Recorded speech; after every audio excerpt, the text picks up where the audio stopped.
get in. It's okay. I really want us to get to the part where I tell you how to become an aspirant. So,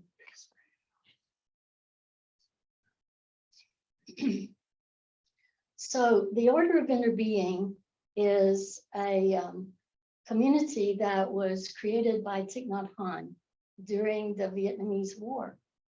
Thich Nhat Hanh, as you probably know, passed away a couple of years ago, and he was 95. He was born in 1926.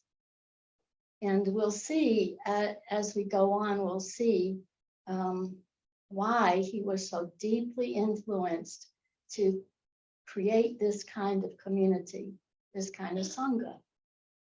So the Order of Interbeing, which in Vietnamese is called Thiep Hinh, is a community of monastics and lay people who have committed to living their lives in accord with the 14 mindfulness trainings, which are a distillation of the Bodhisattva teachings, that means enlightened being, of Mahayana Buddhism.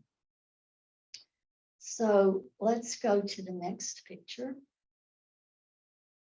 Most of my information, like 95% of it, comes from these two books. The first one is Lotus in a Sea of Fire, which Thich Nhat Hanh wrote in, I think, 65. Not sure about that, but it was in the 60s.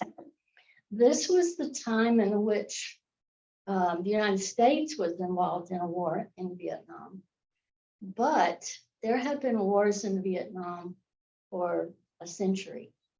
Vietnam apparently had a lot of resources that other countries wanted. And I will go into that a little bit more in a bit. But the main book that I used is called Interbeing. It's exactly what I'm talking about, the order of interbeing. And so if you're at all interested, this is the book to read. I can only cover just a little bit in this talk today. Let's go on.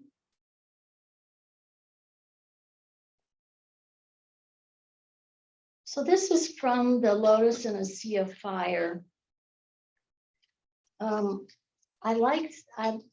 kind of stole this sentence from the book.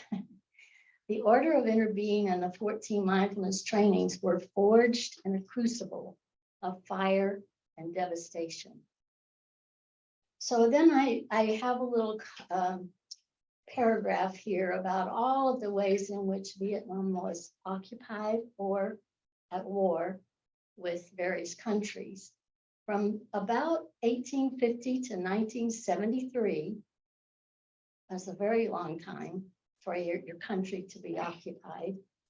Vietnam was occupied and or at war with French, Britain, with France, Britain, Japan, with themselves, the USA.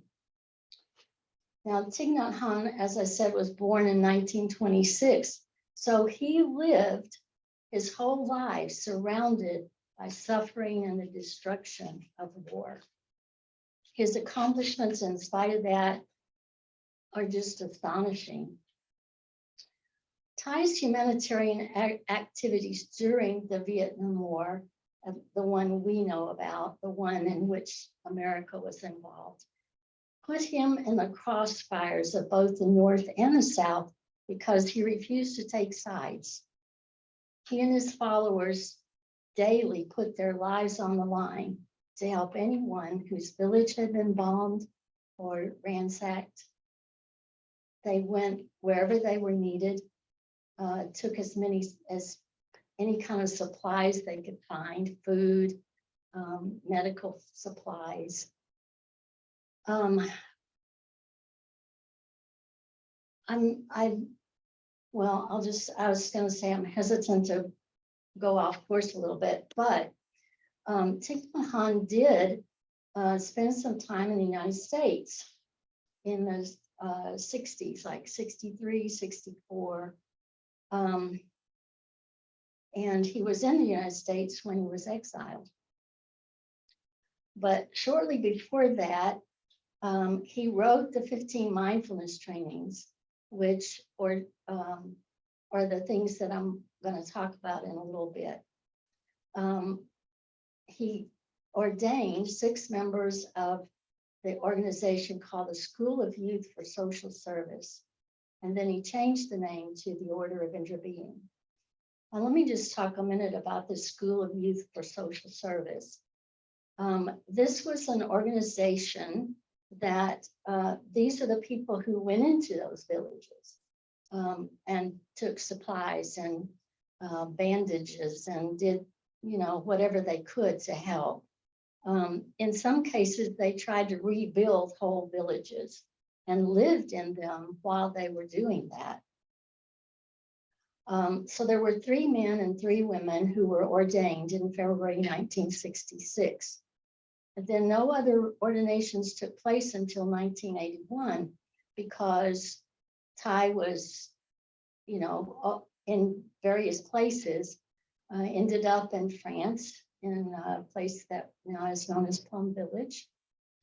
So nobody else was ordained until 1981, but now there are more than 2,000 members of the core community all over the world. Okay. I want to say to you, I hope, keep in mind any questions that come up for you, because there will be some time for questions and answers at the end. So this is the Vietnamese name for Order of Interbeing, Tip Hin. And they both have, each of these words has multiple meanings. The first word, tip, means to receive, to continue, and to be in touch. So in his book, Interbeing, Ty says, what do we receive? Well, he explains, we receive goodness, we receive beauty, insight, we receive a sense of morality from our ancestors, and we receive the wonderful Dharma from our spiritual ancestors. There are many other things we receive. When we practice in this way, we practice a feeling of solidity in the practice.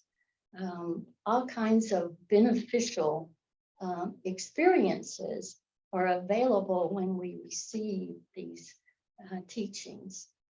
So to continue, he says to continue means to extend and perpetuate the career of enlightenment that began with the Buddha and has been continuing ever since.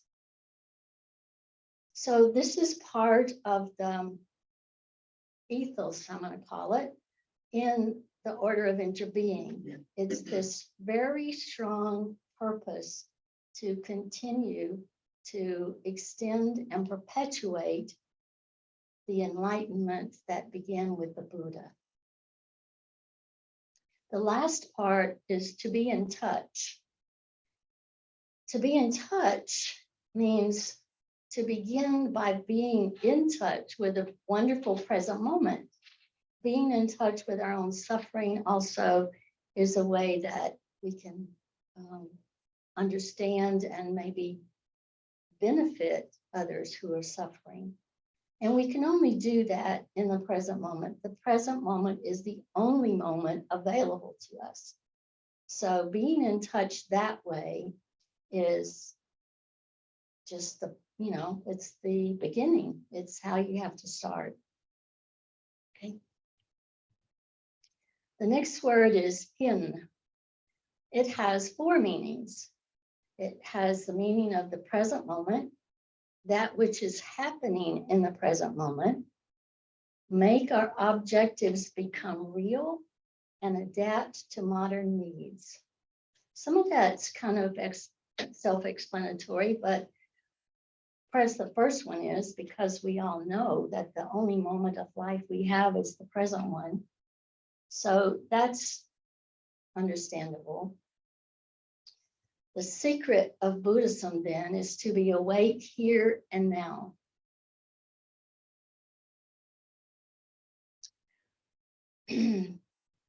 that which is happening in the present moment refers to the fact that seeing what is without analyzing, without explaining, without attaching our own ideas to it, touching reality deeply so that we don't interfere with what is actually happening.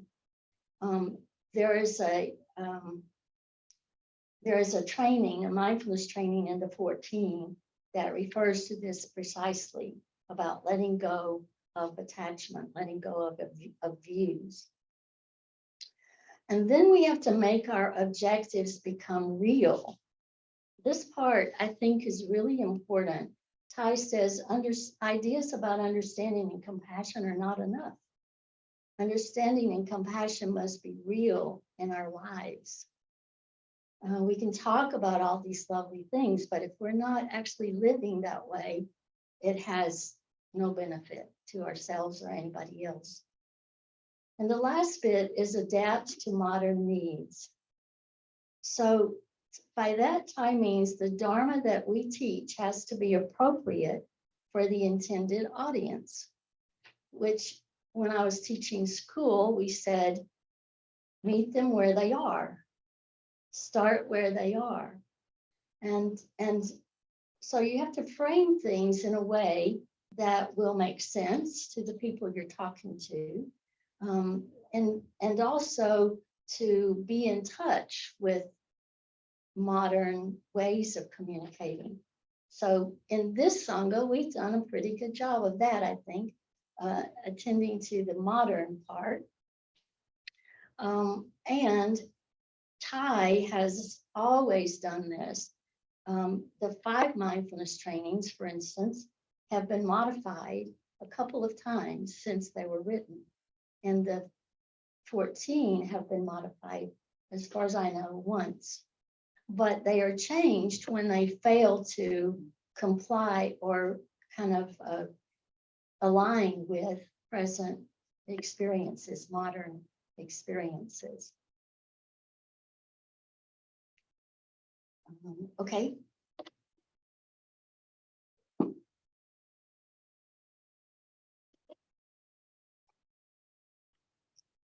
So I'm going to back up just a second, because I know some of you here have taken the transmission of the 5 mindfulness trainings.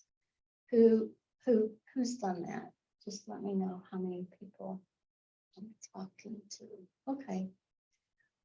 The 5 mindfulness trainings are kind of like a precursor to this. And the 5 mindfulness trainings take the precepts that the Buddha taught at the very beginning to lay people, especially, and then, of course, his monks and nuns. But they are avoid killing, avoid stealing, avoid lying, avoid sexual misconduct, and avoid ingesting toxins. Thich Nhat Hanh rewrote those for a modern language, and they're called, say my brain is going crazy. The first one is about killing. It's reverence for life. And so it's about killing. The second one speaks about lying, and there all of those things are in here, but they are couched in languages that make sense to us nowadays. And the same thing happens in the 14 mindfulness trainings. These trainings were compiled from Bodhisattva precepts that are found in this Brahma-Vajala Sutra, and in the precepts that are observed by monks and nuns.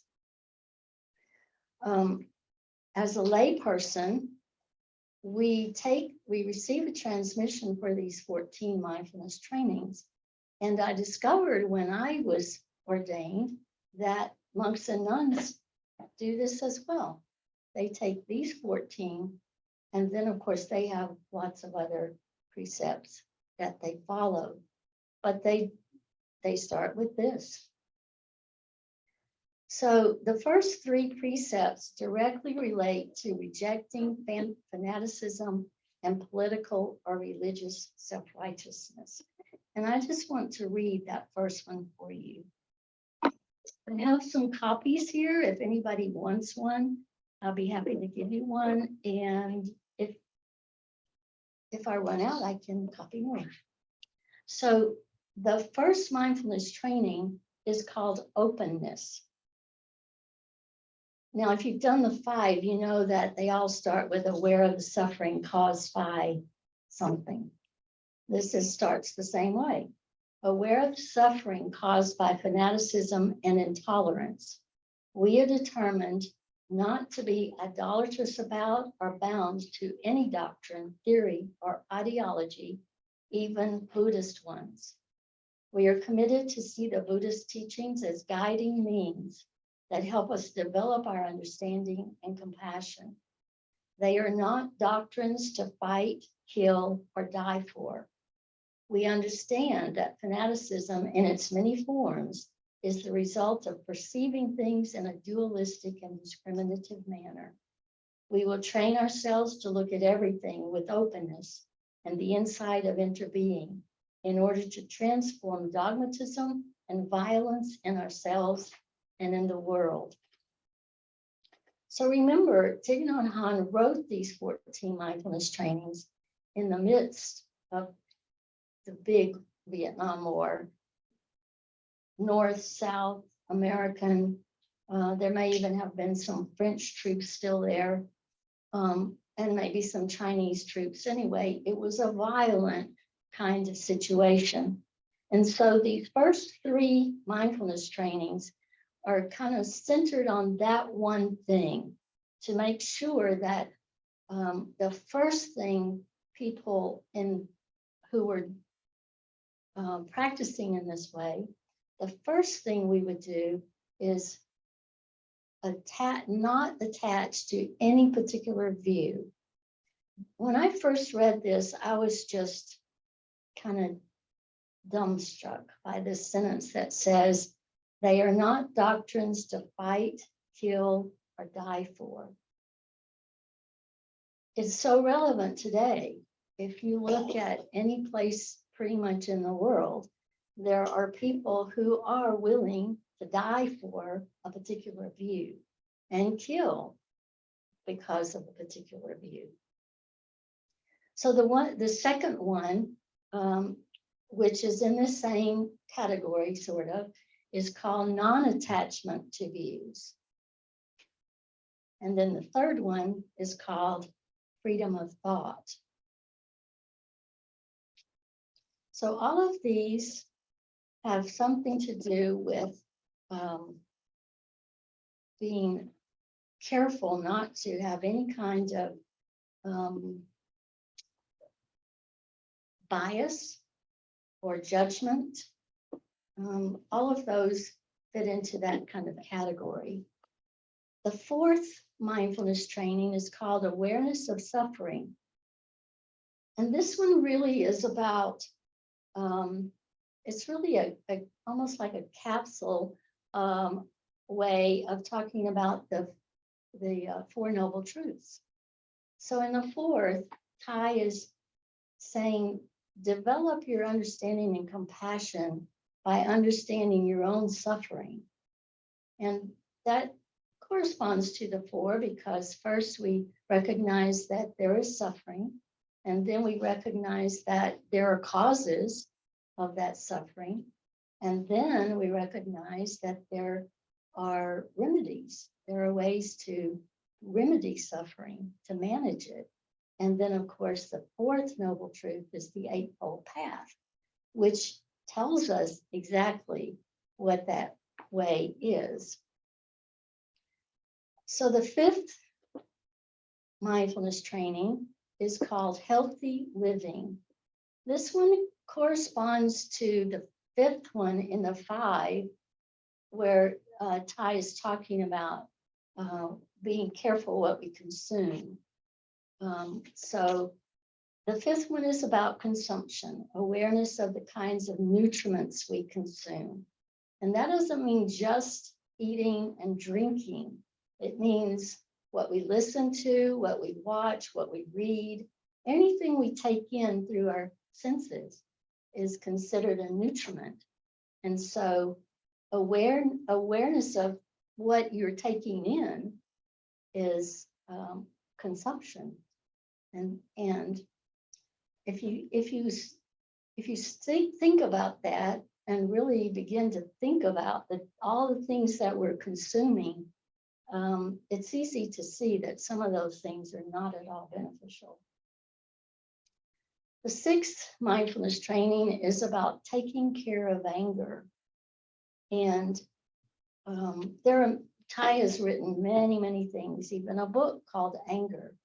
Many, many ways he's offered us to take care of our anger.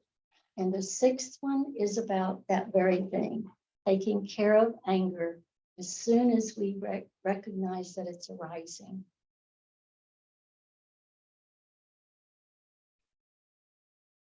The seventh mindfulness training is called Dwelling Happily in the Present Moment.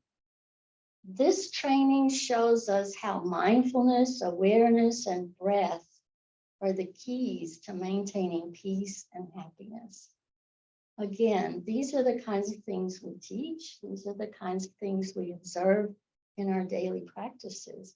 And I'm sure you all know that when you're not mindful, things don't go as well. When you're completely unaware of your experience and your circumstance, but how can you get back? Coming back to the breath.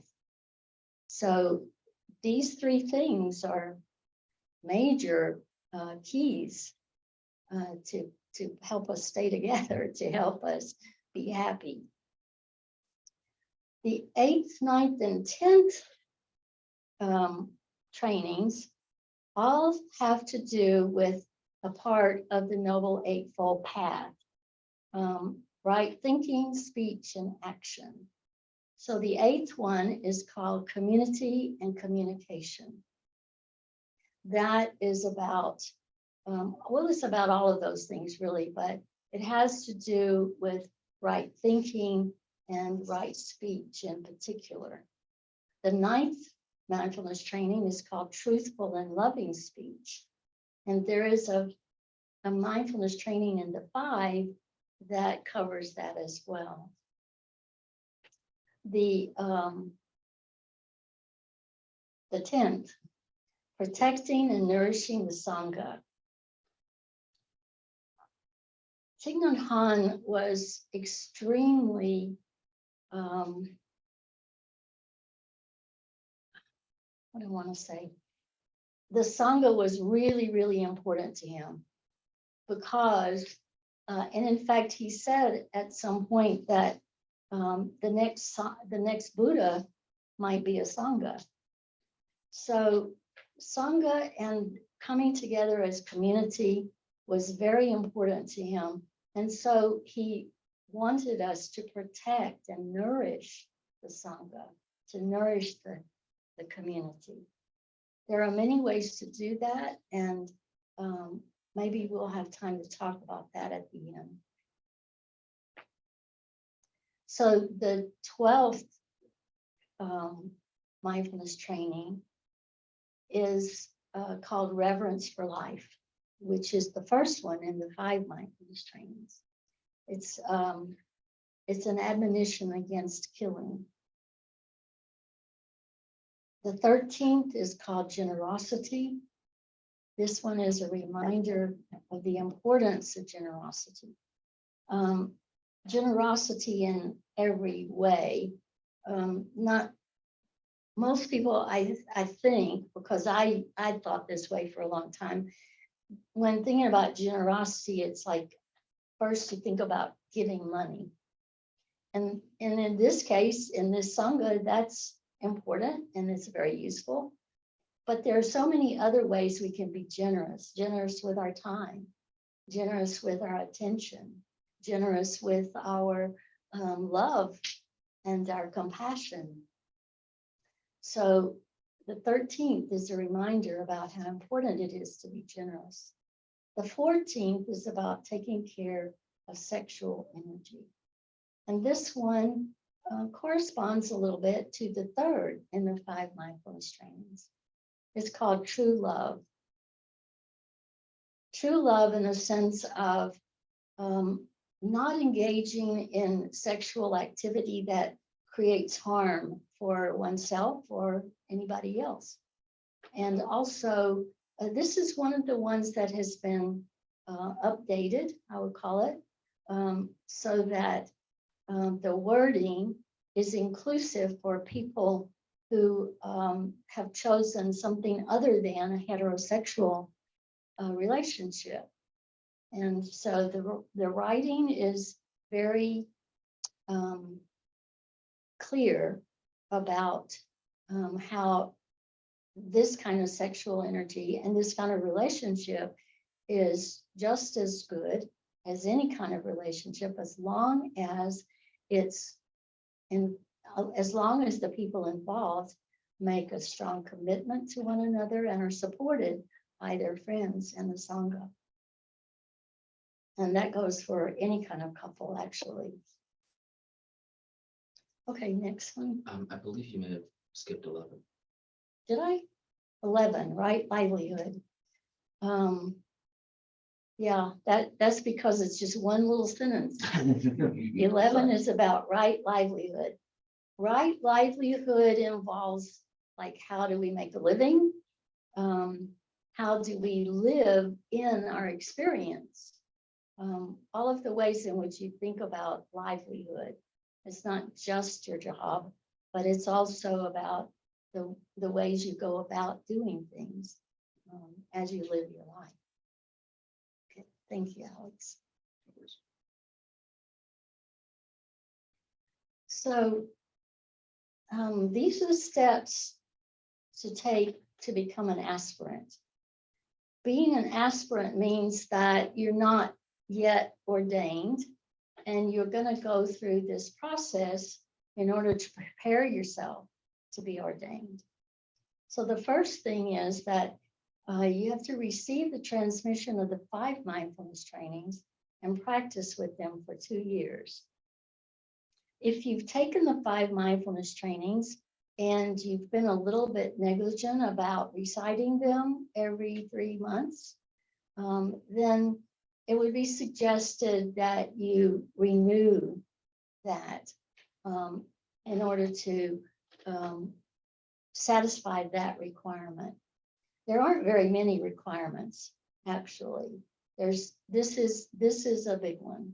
It's probably the only one, really. Once you've and you can also, I think I should mention, you can also be a pre-aspirant. If you want to become an aspirant for the Order of Interbeing, you can let us know ahead of time, and then go back and do the 5 and other things that are on this list. So just to continue with the list, Cornell and I are the only Order of Interbeing members in this particular Sangha at this time. And so you would let either of us know that you're interested. And then you would receive guidance from a mentor and a Dharma teacher. The mentor could be me. It could be one of the OIs in the Austin Sangha. The Dharma teacher probably would be Terry Cortez Vega, whom some of you know. She's in Austin. So that's the next thing you would do. And then you're asked to write a letter to your Sangha stating your intention to become an aspirant and to ask for their support. And you would read it to the Sangha. That's a very, it sounds like a simple thing to do, but it's really very powerful. I remember when I read my letter to the Sangha, I almost teared up. It's like, wow, this is really something. These people are supporting me. And then you write a letter to Thai. Now, it's unclear to me what we do now that Thai is no longer with us. But I think you may still write it to Thai. It goes to Plum Village, and then whoever is in charge I don't think they've selected a monk or a nun to really be like the head of the organization at this point. It seems like we're going toward a more shared um, responsibility. Anyway, your letter would go to Plum Village and express your desire to become a member of the core community, which is another way to say Order of Interbeing, and receive ordination into the Order of Interbeings. And then you'll be given a list of questions for reflection. It's a way for the mentor and the Dharma teacher to be sure that you have thought about everything and really understand why you want to do this. So it's just a lot of reflection. And then the last thing is that you work with your mentor and the Dharma teacher until everybody agrees that you're ready to be ordained. Terry says, we'll know when you're right. So that's the process. And I'm sure somebody has questions. I don't think there's another picture.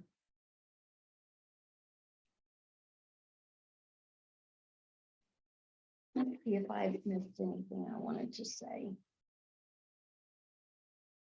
It's just, it's a lot to cover, several decades. And so this is a very, very compressed explanation. And I'm happy to explore and answer anything else that you might be wondering about. So I will bow out and wait for you to bow in. Thank you. Then bowing in, could you talk a little more of what is Mahayana Buddhism? Just a little bit about that. Yeah. Mahayana Buddhism is it's a later arrival, or it's like well, let me just say this. How do I want to say this? This is not something that I am versed in. I know what it is, but I don't have a good way to say it. But it is a Buddhism that is like open and easy for everyone to understand. It's often kind of compared to Vajrayana Buddhism, and that's much more prescribed, a lot of ritual, following the rules pretty closely. Mahayana is a kind of Zen Buddhism, though it's not as strict as Japanese Zen Buddhism. So does that explain it? Yes. Well enough? Thank you.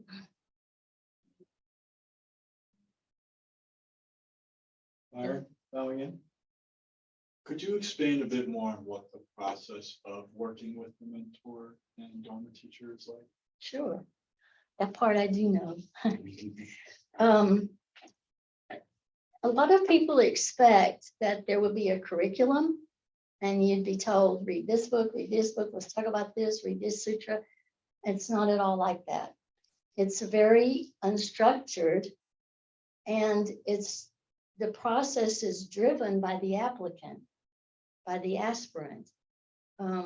So it's all about helping you, the aspirant, deepen your own practice.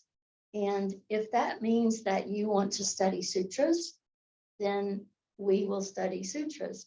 If that means that you want a better understanding of how you can help the Sangha, that's what we do. So it's, and so you typically, you can decide, you and your mentor will decide how often you speak or how much you communicate, but it's necessary to communicate, I think, at least every couple of weeks. I'm going to use Nick as an example. I don't think he's online. Nick is an aspirant for the Order of Interbeing, and his aspirancy has moved in the direction of beginning a Sangha where he lives in Arkansas. And that's what I have been helping him with. We'll talk, it varies, but usually at least once every 2 weeks. But he calls me when there's something going on that he wants a little guidance about. And so, it's very impromptu. There's no schedule, there's no, set defined schedule.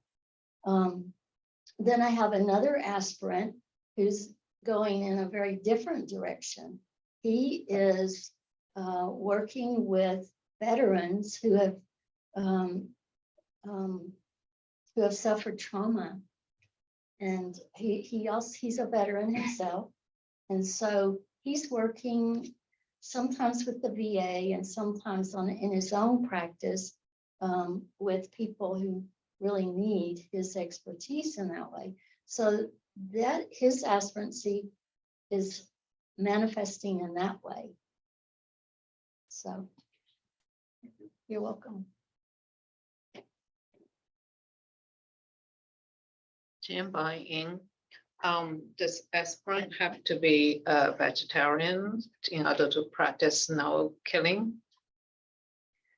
I don't think there would ever be a rule that says you have to, I don't think there are any rules about how you follow the trainings. However, most monks and nuns are vegetarian, even vegan. A lot of lay people, a lot of Order of Interbeing members are. It's a personal decision, in my opinion. That's the way I take it. Alex, bowing in. This may be a silly question, but is the Order of Interbeing an interfaith order, or is it strictly Buddhist? It's strictly Buddhist Okay. because it follows the teachings of Thich Nhat Hanh. We think of ourselves as a continuation of Thai. There was a question over here. Oh, okay, sorry.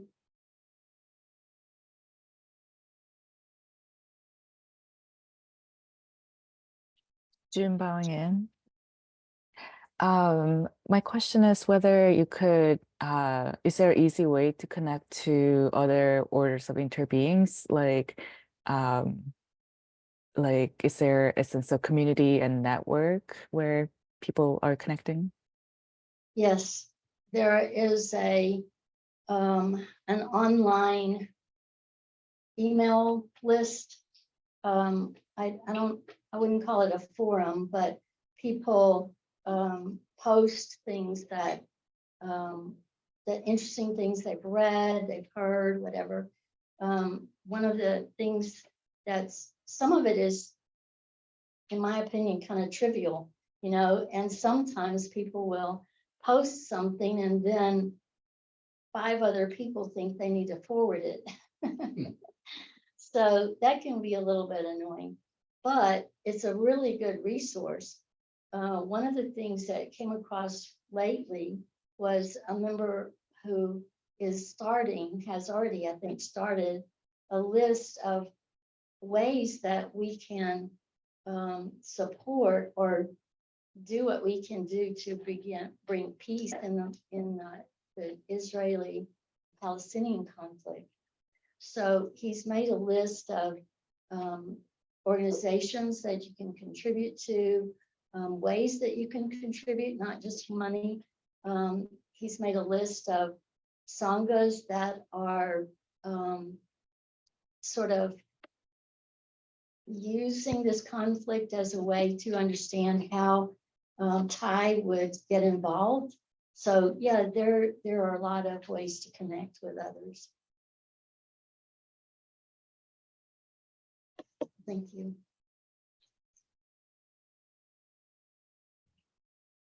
All about you. So I'm a little confused around, so to become an aspirant, you're following the 14 precepts, deepening your own practice. Mhm. But what you're saying is though, so when you're doing that, then you also choose something you want to aim towards, other than just deepening. So it's just like kind of you're on a look for some activist type of thing, activism that you would participate in. Or it could be anything within the, Not exactly. You don't have to go looking for it. It will find you.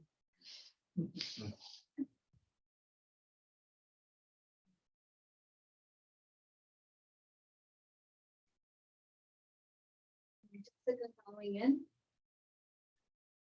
I'm curious if there are interbeing communities in other countries, or is it just, well, I know, of course, like on Village, things of that nature, but what about other languages?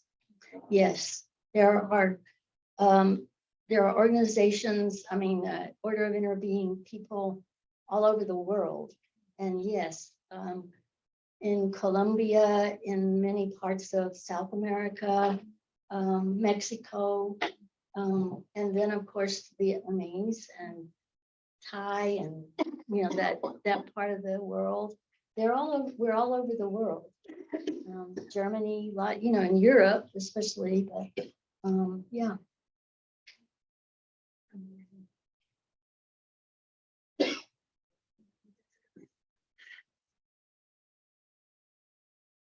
Neil Valiant. Two questions. One is,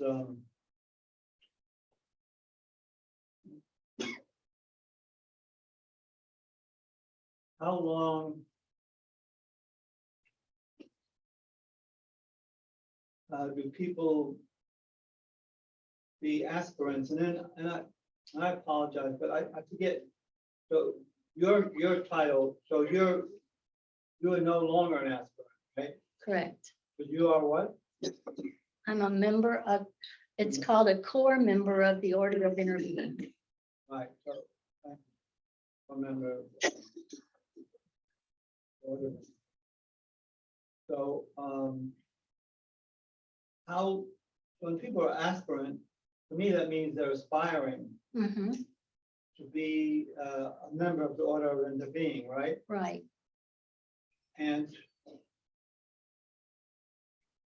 when you reach that, like, are there other, well, I have three questions. And one is how long do people stay an aspirant generally?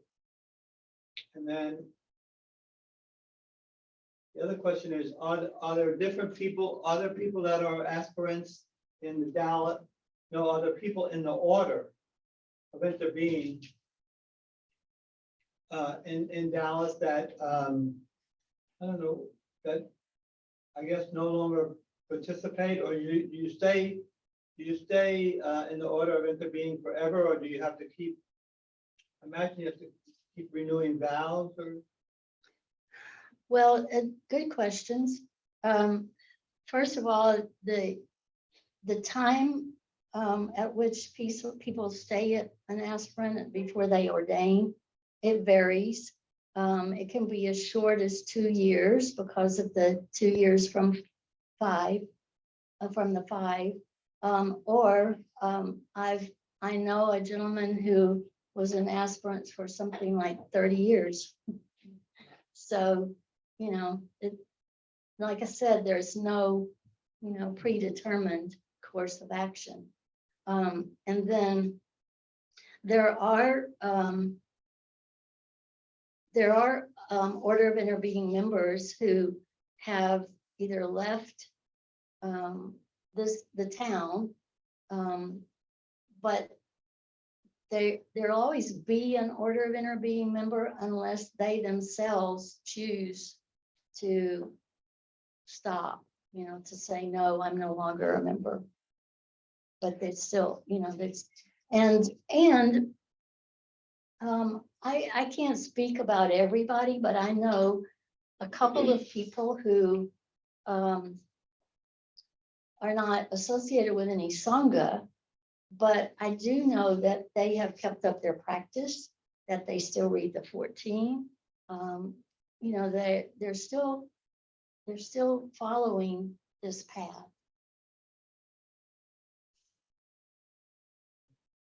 Thank you, Neil.